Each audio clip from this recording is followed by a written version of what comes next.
Hi hello నమస్తే welcome to our channel. నేను మీ చాక్మి.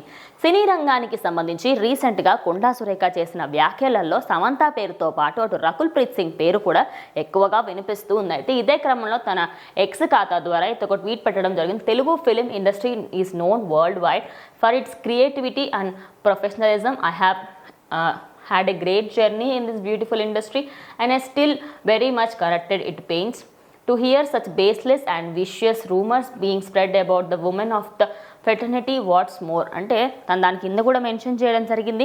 నేను సినీ రంగానికి సంబంధించి అటు టాలీవుడ్ అంటే చాలా మర్యాదస్తులు ఉంటారని, అదేవిధంగా వాళ్ళ ప్రొఫెషనలిజానికి క్రియేటివిటీకి వాళ్ళు చేసే పనులకి సంబంధించి కొత్తదనాన్ని తీసుకురావడానికి ప్రయత్నిస్తూ ఉంటారు, చాలా ఆధునికంగా ఆలోచిస్తూ ఉంటారు. అలాంటి ఇండస్ట్రీలో నేను వర్క్ చేసినందుకు నాకు చాలా హ్యాపీగా ఉందని, కానీ ఒక మహిళ అయినటువంటి ఆవిడ ఇంకొక మహిళ పైన ఇలాంటి విషపూరిత మాటలు, అసలు అర్థం లేని మాటలు మాట్లాడడం సరికాదని, నేను పాలిటిక్స్లో ఎప్పుడు ఇన్వాల్వ్ అవ్వలేదని, ఫ్యూచర్లో ఇన్వాల్వ్ అయ్యే అవకాశం కూడా లేదని, నా ఇష్టం ప్రకారంగానే నేను ఇటు సినీ ఇండస్ట్రీ నుంచి బయటకు వచ్చాను అంటూ తానైతే చెప్పుకొచ్చింది.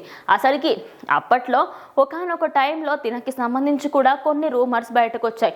అయితే సినీ రంగానికి సంబంధించి కొంతమంది హీరోయిన్లు వెళ్ళడానికి మెయిన్ రీజన్ కేటీఆర్ అంటూ కొండా సురేఖ చేసిన వ్యాఖ్యలపైన ప్రతి ఒక్కరూ రిప్లై ఇచ్చారు. ఇక సమంత అండ్ అదేవిధంగా రకుల్ ప్రీత్ సింగ్ అయితే ఎప్పుడెప్పుడు రిప్లై ఇస్తారనుకోగా వాళ్ళు కూడా రిప్లై ఇవ్వడంతో ఇక కొండా సురేఖ క్షమాపణ చెప్పకుండా ఉండలేకపోయింది అనుకోవచ్చు.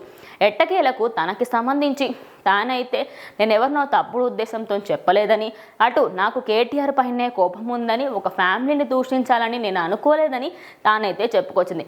మరి మొత్తంగా చూసుకుంటే రకుల్ ప్రీత్ సింగ్కి కూడా పాలిటిక్స్ అనేటివి ఇష్టం లేకపోయినప్పటికీ కూడా తన పేరు బయటకు రావడంతో రియాక్ట్ అవ్వాల్సిన పని అయితే వచ్చింది అనుకోవచ్చు.